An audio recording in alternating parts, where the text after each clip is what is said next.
ভারতবর্ষের মধ্যে হাজার হাজার হাফেজে কোরআনকে আব্বার ফাঁসির কাজটা ঝুলাইছিল মুসলমান। দিল্লি এমন একটা শহর আছে, আপনারা জানেন, ইংরেজ আসে ঘোষণা করলেন ভারতবর্ষের মধ্যে কোনো হাফেজ রাখবো না, কোনো আলেম রাখবো না।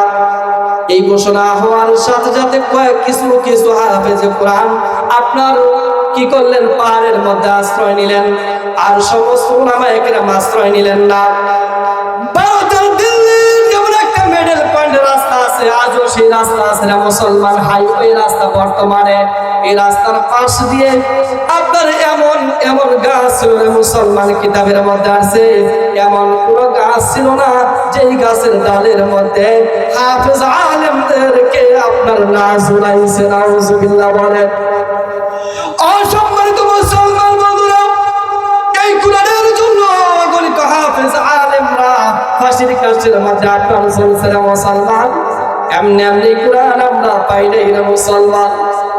সম্মানিত মুসলমান বন্ধুরা, আল্লাহ রাব্বুল আলামিন ঘোষণা করেছেন 12 মাসের কোনো দাম নাই। 12 মাসের মধ্যে যেই মাসের মধ্যে আমি আল্লাহ তাআলা কোরআনে কারীম নাযিল করেছি, ওই মাসটাকে আমি আল্লাহ তাআলা দামি বানাইয়া দিলাম। সুবহানাল্লাহ বলেন। আমার আপনার কোনো দাম ছিল না, কোরআন পড়লাম এই কারণে আল্লাহ তাআলা দামি বানাইয়া দিল। কথা কোন লাগে? এই যে আপনাদের সভাপতি যিনারা আছে, কোরআন পড়ছে, আপনার 2-4টা সূরা পড়েন, মাথার মধ্যে টুপি দিয়েছেন, গায়ের মধ্যে পাঞ্জাবি আছে, নামাজ আদায় করেন, সূরা ফাতিহার হাফেজ, সূরা ইখলাসের হাফেজ। তাফসীরের মধ্যে ব্যাখ্যার মধ্যে লিখেছেন, যদি কেউ সূরা ইখলাস কি করে মুখস্থ করে যাইতে পারে মুসলমান, কিয়ামতের ময়দান জান্নাতের মধ্যে আল্লাহ পাক রব্বুল আলামিন তাকে 4 তলা বিশিষ্ট জান্নাত দান করবে। সুবহানাল্লাহ। সম্মানিত মুসলমান বন্ধুরা, এই কোরআনের সাথে সম্পর্ক রাখার দরকার আছে না নাই? আছে। এই কোরআন শিক্ষার প্রয়োজন আছে না নাই? এই আপনাদের মাদ্রাসায় কোরআনে কারিমের শিক্ষা দেওয়া হয়। সম্মানিত মুসলমান বন্ধুরা, ভারতের আন্দামান দ্বীপের মধ্যে ছোট্ট একটি ঘটনা ছিল। ওই ঘটনা বলে আমি মূল আপনার কালেকশনের দিকে যাব। এই ভারতের আন্দামান একটা দ্বীপ ছিল, আপনার চতুর্দিক দিকে পানি ছিল, কয়েকশো লোক বসবাস করত। হঠাৎ এই সমস্ত লোকগুলো ছিল মূর্খ, শুধু নামে মাত্র মুসলমান ছিল। হঠাৎ করে একজন মূর্খ ব্যক্তি পৃথিবীর জমিন থেকে বিদায় নিয়ে চলে গেল। চলে যাওয়ার পর ওই মুসলমান জাতি তিনারা, যিনি বড় কর্তা ছিল, গোত্র প্রধান ছিল, তিনি বলতেছেন, আমরা তো আমাদের পরিচয় হচ্ছে মুসলমান। একজন মুসলমান মৃত্যুবরণ করলে তাকে গোসল করাইয়া জানাজা পড়াইয়া কবরস্থ দেওয়া হয়। হিন্দু বৌদ্ধ খ্রিস্টানের মতো তো কবরের মধ্যে নামানো হবে না, মাটি চাপা দেওয়া যাবে না। আপনার মেম্বার যিনি প্রধান ছিলেন, তিনি ডেকে বলতেছেন, হাফেজ আলেম আসনি। ডেকে বলতেছেন, হাফেজ আলেম নাই, তাহলে কিভাবে আমরা জানাজা দিব? সম্মানিত মুসলমান বন্ধুরা, এই মূর্খ ব্যক্তিটাকে আপনার জানাজা পড়াইয়া কবর দিবে, এর জন্য একজন আলেম খুঁজতে খুঁজতে আপনার দিল্লির মিডল পয়েন্টে চলে গেলেন, রাস্তার মধ্যে চলে গেলেন। দীর্ঘক্ষণ রাস্তার মধ্যে উপস্থিত থাকার পর দেখতে পাইলেন একজন হাফেজ, একজন আলেম আসতেছে, অফিসের মধ্যে যাইবে। ওই আলেমের কাছে গিয়ে আপনার হাতের মধ্যে জড়াইয়া হাতের মধ্যে ধরে ডেকে বললেন, ও আলেম, আমরা বড় বিপদের মধ্যে পড়ে গেছি, আমাদের এক ভাই মৃত্যুবরণ করেছে, জানাজা পড়াইয়া কবরস্থ দিতে হয়। আলেম ডেকে বলতেছে, আমার অফিসের মধ্যে যাইতে হবে, জানাজা পড়ানোর আমার সময় নাই। সম্মানিত মুসলমান বন্ধুরা, সাথে সাথে তিনি প্রত্যাখ্যান করলেন। যুবকেরা প্রয়োজনে আপনার হাতের মধ্যে ধরলেন, পিরাপিরি করলেন, বললেন, জানাজা পড়াইয়া দিবেন, সাথে সাথে চলে আসবেন, আমরা আপনাকে ছেড়ে দিব। এইটাকে এই কথা শুনিয়া তিনি কি করলেন, ওই আলেম চলে গেলেন। আপনি কি করলেন, জানাজার দিকে চলে গেলেন, যুবকদের সাথে গিয়ে জানাজা পড়াইলেন। জানাজা পড়াইয়া কবরের মধ্যে রাখবেন, কবরের মধ্যে শোয়াইবেন। এটা তিনারা মূর্খ জাতিরা জানে না কিভাবে কবরের মধ্যে শোয়াইবে। ওই আলেম নিজে তিনি কবরের মধ্যে নামলেন। কবরের মধ্যে নামিয়া তিনি কবরের মধ্যে ওই লাশটাকে রাখলেন। আপনার বুকের মধ্যে হাত দিয়ে বিসমিল্লাহি ওয়া আলা মিল্লাতি রাসূলিল্লাহ তেলাওয়াত করলেন। তেলাওয়াত করার পর আপনার পকেটের মধ্যে আইডি কার্ড ছিল, আইডি কার্ড পড়ে গেল, এটা খেয়াল করে নাই। সাথে সাথে আপনার কবর দিয়ে তিনি অফিসের মধ্যে চলে আসছে। দারোয়ান সাহেব ডেকে বলতেছেন, ও হুজুর, আপনার আইডি কার্ড পরিচয় পত্র কোথায়? আইডি কার্ড পরিচয় পত্র স্যার আপনি অফিসের মধ্যে প্রবেশ করতে পারবেন না। পকেটের মধ্যে হাত দিয়ে মনে হলো তো ওই যে কবরের মধ্যে আমি নামছিলাম, মনে হয় কবরের মধ্যে আমার আইডি কার্ড পড়ে আছে। সম্মানিত মুসলমান বন্ধুরা, সাথে সাথে আপনার কি করলেন, ওই আলেম আপনার ওই কবর পাশে চলে গেলেন, যুবকদেরকে ডেকে বললেন, তোমাদের বিপদ আমি উদ্ধার করেছি, এখন আমি বিপদের মধ্যে পড়েছি, তোমরা আমার বিপদটাকে উদ্ধার করো, কবরটা খনন করে দাও। যুবকেরা মিলিত হইয়া কবরটাকে খনন করে দিলেন। হুজুর নিজে কবরের মধ্যে নামলেন। সম্মানিত মুসলমান বন্ধুরা, যে কবরের মধ্যে পা নামাইলেন আশ্চর্য ঘটনা দেখতে পাইলেন। ওই মূর্খ ব্যক্তির লাশটার চতুর্দিক দিয়ে কে যেন ফুলের সুসজ্জিত বাগান সাজাইয়া রাখছে। সুবহানাল্লাহ।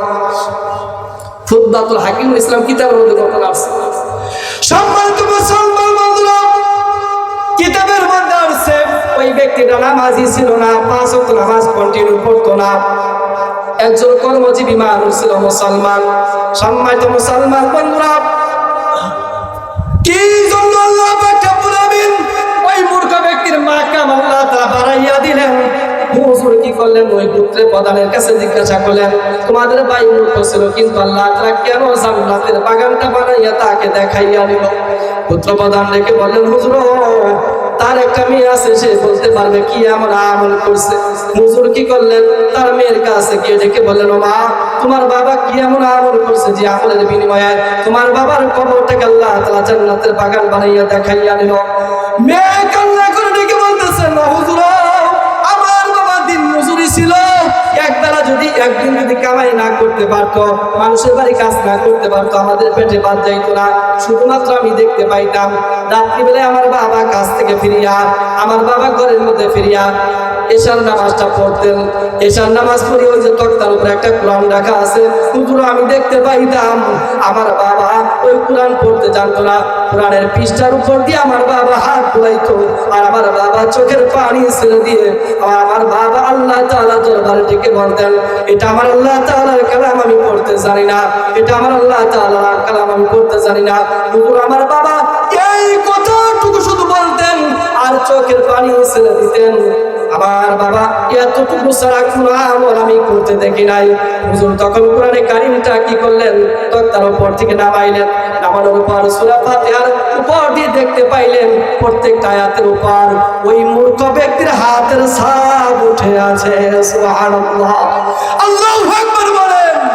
সম্মানিত মুসলমান বন্ধুরা, ফুতবাতুল হাকিমুল ইসলামের কিতাবের মধ্যে আল্লামা কারি তৈয়ব সাহেব রাহমাতুল্লাহ আলাইহি বলেছেন, আল্লাহ পাক কোরআন পড়তে জানতো না, ঠিক আছে, কোরআনের মহব্বতের কারণে আল্লাহ পাক রব্বুল আলামিন দুনিয়া থেকে তার কবরটাকে জান্নাতের বাগান দেখাইয়া দিল। সুবহানাল্লাহ। এই কোরআনের সাথে মহব্বত রাখার দরকার আছে না নাই? সম্পর্ক রাখার দরকার আছে না নাই? এখন সম্পর্ক কেমনে রাখবেন? টাকা দিয়ে, পয়সা দিয়ে মাদ্রাসায় আসতে হবে, খোঁজ খবর নিতে হবে। এই মাদ্রাসায় আপনারা আসতে হবে যদি জান্নাত পেতে চান। যদি জান্নাত পেতে চান, এলাকার মধ্যে যারা সমাজবাসী আছেন, এলাকার মধ্যে যারা আপনারা বসবাস করতেছেন, যদি জান্নাত পেতে চান, শর্ত এটাই, এই মাদ্রাসার বিরোধিতা যদি করেন, মুসলমান মাদ্রাসার বিরোধিতা করেন, এই কোরআন আপনাকে জাহান্নামে নিয়ে যাবে। হাদিসের মধ্যে আছে কোরআনওয়ালা কোরআন কিয়ামতের ময়দানে জান্নাতে নিয়ে যাবে, আবার কোরআনের সাথে যারা অবমাননা করবে এই কোরআনই তাদেরকে জাহান্নামে নিয়ে যাবেন। এই কোরআনের মধ্যে কয় পারা আছে? আপনি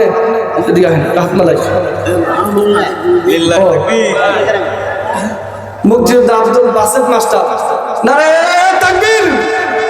আয় আল্লাহ, আব্দুল বাসেত মাস্টার, আল্লাহ আপনার ঘরে আপনার দ্বীনি মাদ্রাসাকে মহব্বত করি আল্লাহ।